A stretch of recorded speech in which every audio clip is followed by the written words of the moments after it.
এখান থেকে your business and about name and your name your nameটা যেটা আছে সেটা রাখবে কিন্তু বিজনেস ম্যানেজারে এটা রাখতে হবে এরকম একটা নাম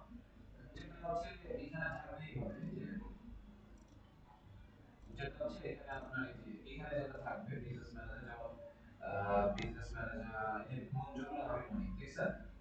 এর পাশে একটা এক্সেল চিহ্ন না আছে এক্সেল চিহ্ন তো এর মধ্যে আছে অনেকগুলো পেজ আছে দেখছেন এর মধ্যে একটা পেজ আছে এর মধ্যে আপনি 100 ম্যানেজার থাকলো মানে 100 পেজ থাকলো সেগুলো সেই লেভেল ম্যানেজ করতে পারবেন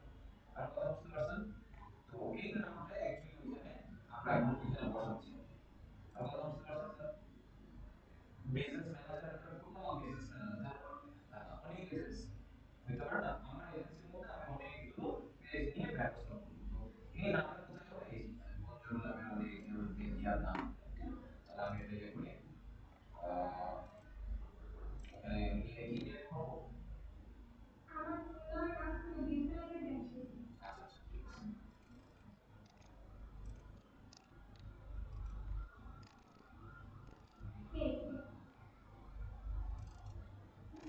সামাদের বিরুদ্ধে সামাদের বিজনেস চলবে সামাদের বিজনেস অনুযায়ী ঠিক আছে শিওর নাকি যেটা বলেছিলেন আপনার ইচ্ছা যেভাবে বলেছিলেন যেভাবে মানে এটা হচ্ছে নামটা পুরো নামের সাথে মিল হয় না তখন কেমন কেমন লাগবে নিজে প্রোফাইলে ঠিক আছে সমস্যা স্যার সমস্যা এখন দেখেন ইউর বিজনেস ইমেল অ্যাড্রেস এটা কোনটা দিবেন বিজনেস মেলটা খুব ভালো হয় কিন্তু এই যে জিমেলটা দিয়ে দিবেন জিমেলই ম্যাক্সিমাম যায় এই জিমেলটা হচ্ছে আমি দিয়ে সাবমিট তো আমরা এখন এখানে কি করার চেষ্টা করতেছি স্যার বিজনেস ম্যানেজার তৈরি করার চেষ্টা করতেছি সো এখানে কি বলতেছে বলেন আপু না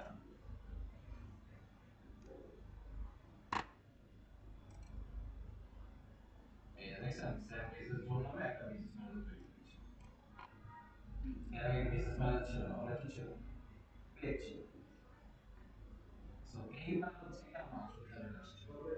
এখন তো তো এইভাবে হচ্ছে আমরা এই যে এখানে হচ্ছে এটাকে বলবো আমরা বিজনেস পোর্টফোলিওস এর মধ্যে এখানে আমাদের বিজনেস ম্যানেজার অ্যাকাউন্ট এবং তার মধ্যে আমরা অনেকগুলো ফেসবুক পেজ অ্যাড করতে পারবো যেমন এখানে হচ্ছে এইটা এখানে আরো দুইটা পেজ আছে একটা হচ্ছে আমি আমার বাইরের জন্য রান করি একটা আরেকটা হচ্ছে আমার নিজের এখানে হচ্ছে এই পেজগুলো হচ্ছে আমি কিন্তু কি এই বিজনেস ম্যানেজার অ্যাড করেছি স্যার করি নাই জাস্ট অনেক সিম্পল আপনি বুঝে গেছেন থ্যাংক ইউ তো এই বিষয়ে আপনি চাইলে এগুলো